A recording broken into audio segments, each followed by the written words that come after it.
Hi everybody, welcome to another video. So today we're having a little play with the ANI R160T. Now this is a 1.0 in a HPS. Now the reason for doing this video, well, there's a few reasons really. One of them is that I had a problem with my ANI R160Q, and to cut a long story short, I was sent a replacement by the factory. So technically I haven't paid for this gun, although I paid for the original, if that makes sense. So it's not a freebie, it's just a replacement. But I thought I should mention that just in well, just to keep everything straight with you guys really. So ANI R160T, one of the things a lot of people ask me is what's the difference between the T and the Q? Because a lot of people say they can't get the Q but they can get the T, and vice versa. Like in the UK, unless you buy it from Italy or somewhere abroad, you can't get the T, you can only get the Q. And the only difference is the finish. The T has a black anodized finished. It's not quite anodized actually, but it is a reasonably good, it's a good tough finish. And the Q now has a polished silver and then some kind of, well, it would be some kind of lacquer or something applied over the top, obviously resistant to thinners. But that's the only difference. It's effectively, the Q is a polished version, the T is a black version. Now I've always had the Qs, and the same goes for the R160s. I've always had the silver versions, and I actually quite liked the black version. It felt different. I think it looks better, which may sound really odd because I actually quite liked the look of the silver version, but I think it's just because it was different, but it was, you know, more the same but different. But otherwise they're exactly the same. So one of the things levelled at this gun, I've heard a lot of people, you get on social media etc, you get people putting things up about you know, are these any good, and they'll put a picture of an ANI gun or whatever, and what seems to be come up a lot is people say, yeah, they're alright for a month or two, but then you get problems with them, and I'm really not sure why that should be, because I don't think they're particularly unreliable. I mean, the problem I had with mine, I won't go into it because it could leave the factory open to all sorts of you know, problems from people. But it was a genuine problem, and it was dealt with. But it wasn't a problem that you would normally encounter, and it's something that with this gun you can buy a complete seal set for 10 GB pounds. From Spray Guns Direct, which is incidentally where I got the gun from originally. But you can get a service kit for these, as I say, for about £10, and it includes all the seals and the springs and that you could possibly want. And I really don't know why people can't just fit one of those and your problems would be solved, because it's only going to be, you know, air leaking, because the quality of build on these isn't bad at all. You know, compared to some, it's actually quite good. So I'm not quite sure why people tend to slag them off a bit, but you know, people do, and they say they don't last very long, but I haven't found that at all. One of the things that came up in the process of getting this thing replaced was the front seals behind the tip. It would appear you can't buy a bag of 10 of these anymore. Because they are slightly different from the R150, but you can fit the R150 seal, and you can still buy a bag of 10 of those with the applicator for about 4.5 GB pounds.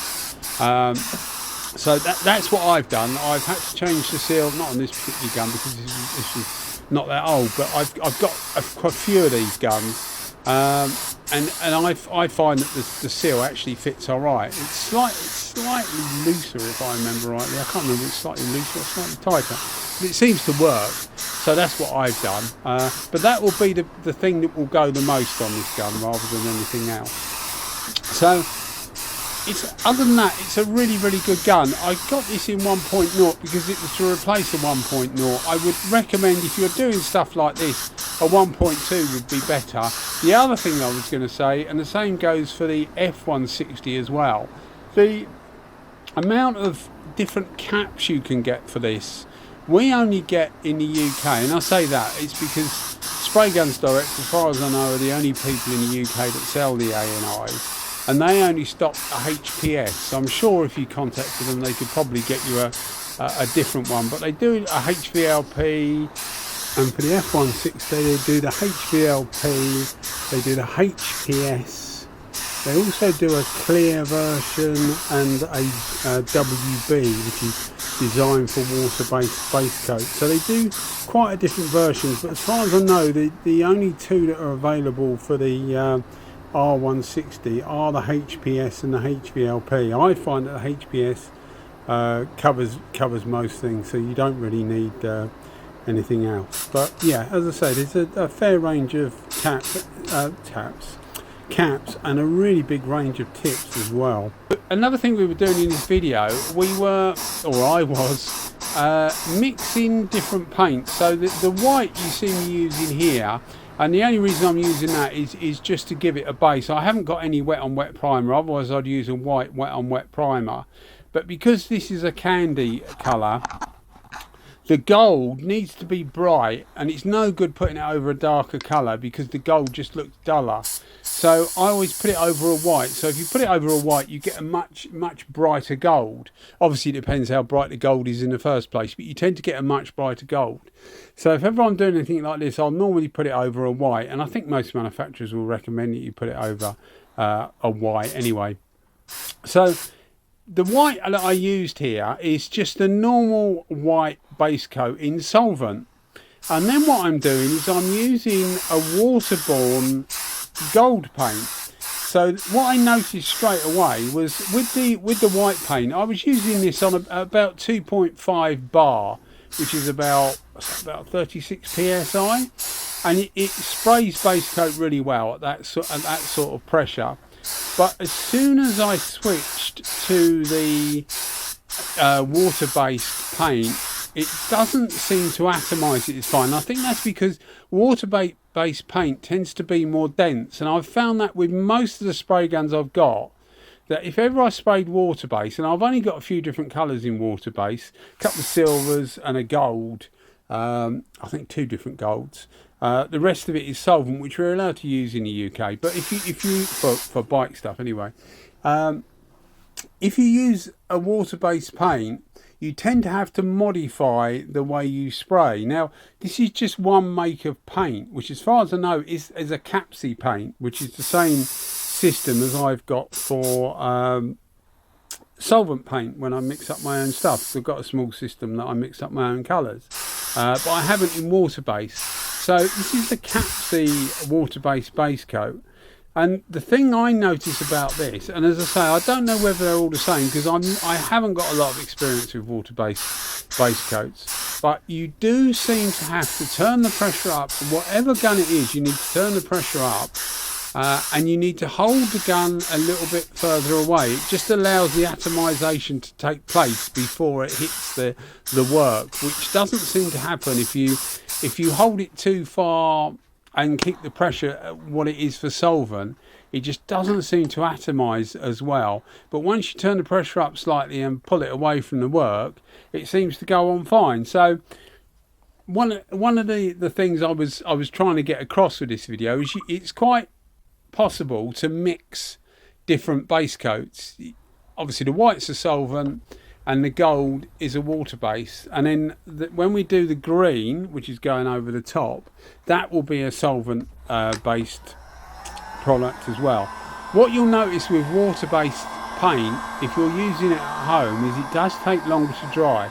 It was 24 degrees Celsius when I did this video, so it was nice and warm to allow the paint to go off quickly, and I still had to use the heat gun. You can see it's still looking quite shiny, which means it's still quite wet, and it does take quite a while to go off. Now if you're trying to do this in the winter, I would suggest you either try and heat the work up quite a bit before you try and do it, or ideally don't do it unless you've got some kind of heating or whatever, because it really does seem to take a while for the water-based stuff to go off. And the other thing you've got to remember, that if you're using a metallic base coat, which in this case the gold is a metallic base coat, you've got to remember that if you're using a heat gun like I am here, leave the material on the work for 3 or 4 minutes before you go in with the heat gun, because otherwise you can move the metallic, and when you get the metallic laying in a certain way, because you've sprayed evenly, it's laying in a certain way, then you come along with the heat gun and that blows it flat, so you'll get some bits of it where the metallic just isn't standing up as much as the other. It depends on the metallic. The coarser it is, the more you'll notice it. But just, you see me using a heat lamp quite a lot, and I do like my heat lamp, but just bear in mind that these videos are edited, so you may see me spray something and immediately you'll see the heat gun go on it. And that's not actually what happens most of the time. Most of the time there's a gap between the two. The other thing is to use a heat lamp, which I have got a heat lamp. I tend not to use that as much, simply because I know more people will have access to a heat gun, because a heat gun is cheaper to buy and easier to buy, and actually works quite well. Even for bigger panels, it still works quite well. You can just, I do bumpers and that, and you use heat guns on them. Or fenders, as you say in the US, and use heat guns on them, and that still seems to work quite well. But yeah, it's worth noting that waterborne paint is different to spray, and it's also more difficult to get it to go off. But as you can see, it actually works just as well. In fact, what you'll notice, or what I notice, and as I say, this is mainly about this brand of paint, because I haven't got a huge experience with different brands of waterborne paint. I've probably sprayed about 3 different types in my life, but this is the one I've still got at the moment, these various colours in a Capsi base coat. But what you will find, as I say, is that it does act differently, but it also is quite dense, so it covers really well. So if you were to need 3 coats, everything being equal, if you were to need 3 coats of base with a solvent product, then a water-based product is you may well only need 2. So it's worth noting that although it's more expensive, you do tend to get better coverage with it. I don't think there's I suppose there must be a waterborne binder. Yeah, there must be, mustn't there? I haven't seen one, but this is the binder I use here. I've actually made this out of the powder. You can buy like candy powder, so I pre-mix it and just leave it in a bottle already made up, and then I can shake it before I use it, because you don't tend to use a lot of product on this. But I buy the thing of powder and then just mix it up with some solvent base coat binder. Normally a litre at a time, and you'll get a bag. I think it depends where you get it from, but about 25 grams will do you a litre, which will last you for ages. And because it's solvent, it lasts very, very well. And that's another thing to think about with waterborne paint. If it gets really, really cold in your workshop or garage or wherever you've got it stored, it's best to bring it in the winter, because you don't want it freezing, because it doesn't freeze at 0. But it does affect it when it gets really, really cold. So I bring mine in, so it's worth bearing that in mind. Whereas the solvent paint just stays out. I think last year it got to -9. The year before that it got to -10. It was the lowest temperature, and that was absolutely fine. Yeah, the solvent paint is absolutely fine. Yeah, so there's no problem with solvent at that sort of temperature. So coming up to the candy coat, again I reverted back to my normal about 2.8 bar of pressure, which is about, I'm stretching my head now, about 38 psi, something like that, maybe 40 psi. And you can see with this gun, you saw when it put the white on, it gives you a nice because the white was going over the black, you can see how you get a nice even fan with this. And this is a 1.0, and as I said, I would prefer a 1.2 actually. It just puts out a bit more material and gives a bigger fan. But you can use, you can use a 1.0 without much problem. If you mainly do smaller stuff, then a 1.0 would be absolutely fine. It just takes a bit longer, as I say. Another thing that comes up on Instagram and sometimes Facebook, mainly Instagram to be fair, people will message you and ask you questions, and a lot of it is about, well, I say a lot of it, probably 20% of it is about the ANI, the various ANI guns, because I do tend to like those. I think they're very, very good value for money. But when people message you, you realise that the different levels and degrees people are at when they watch these videos, because some people actually message you and ask you what the different controls are for the gun, what the different controls do, and anybody listening to this that has had spray guns for years, etc., will find that quite difficult to believe, I guess. But people, the people that are new to spraying will see something and they think, well, I want to get a reasonable gun, etc., and they'll get this gun through the post and they'll think, right, what do I do now? So I do try and bear in mind when I'm narrating these videos that people are at all different levels. So if I do say something sometimes that sound, well, everybody knows that, it's not everybody does know that. And as another person said to me, a few years ago now, there's nothing to, I don't know the exact words he said, but what he meant was that nothing is too basic. So I may be rabbiting on about something that I think everybody knows about, but there'll be people out there that actually don't know about these things. So one of the things that has come up a lot is, it seems that a lot of people will do the fluid in from being fully on, being fully out. And I don't. I when I give my fluid settings, I put the fluid all the way in, so the needle's tight effectively, and then I'll say 2.5 turns out. And it would appear that that's the odd way of doing it. Now, I have said it a couple of times on videos before, but I am aware that not everybody watches every video I do.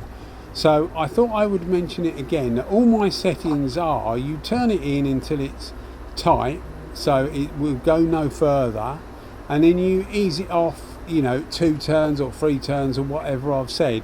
So when I say something like 2.5 turns out, then it's literally turned all the way in, 2.5 turns out, and that will give you the setting of your fluid. And then I might say 5 out is full fluid, meaning that if you turn it out to 5, the needle will go back no further. The actual adjuster, so the screw, will go back further normally, and then you'll get another 2 or 3 turns and it will actually come off, which allows you to remove the needle for cleaning. So that's what I mean by all my different settings. So I was just getting that out of the way because a few people have asked various different things. Another one they asked is the knob on the side of these guns, because most of the ANIs seem to have this principle. Whereas with the SATA, the knob on the side is near your thumb.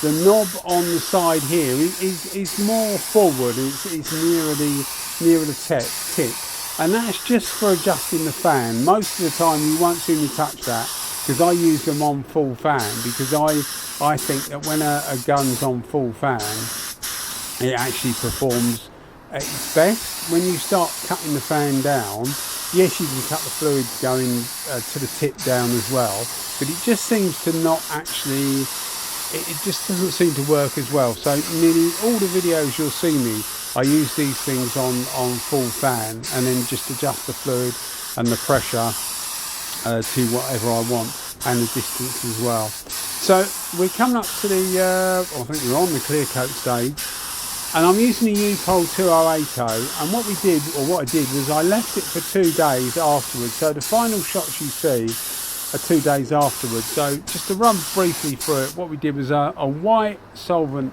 base coat, and then we did a gold Waterbourn base coat over the top of that to give us the gold colour underneath. And the colour underneath will give you quite a different colour. If you put a silver over it, under it, or something like that, it does give quite a different top colour. I'll put a link in the description to a video I did with Candy, trying 2 different colours over a green, a gold and a silver, and you can see how different the actual colours look. I prefer a gold because it gives it a warmer colour.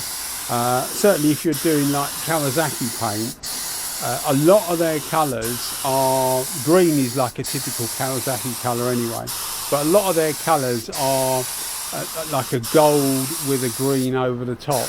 It comes up a nice warm bright green, which is what we're aiming for here, which is, you know, what we got effectively. So you notice the first coat I did a bit slower than the second coat. That's not normally how you use 2080, but I felt that after the first coat there wasn't quite enough material on.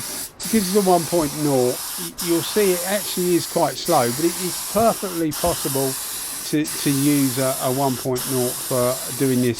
This takes about 245 millilitres of clear coat, and about the same with base coat as well, to do the top. Bear in mind the underneath isn't being done at this point anyway.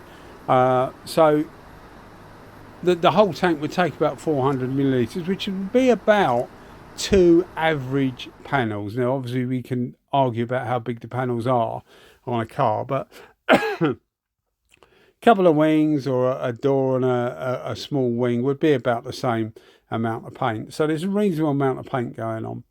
So here's the finished result. This is, as I say, I think I said 2 days after I actually did the work, and you can see it's kept its gloss level up nicely. Really nice colour coming through.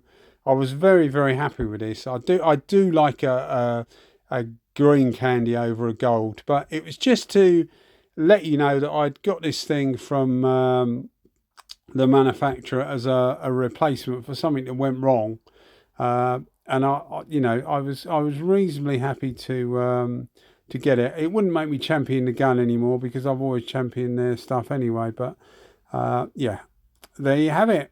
HPS 1.0 ANI R150. Anyway guys, thanks for watching. Oh, it's a T by the way, which is black. Thanks for watching as always, and you keep watching them, and I'll keep them coming. Thanks guys, cheers, bye bye.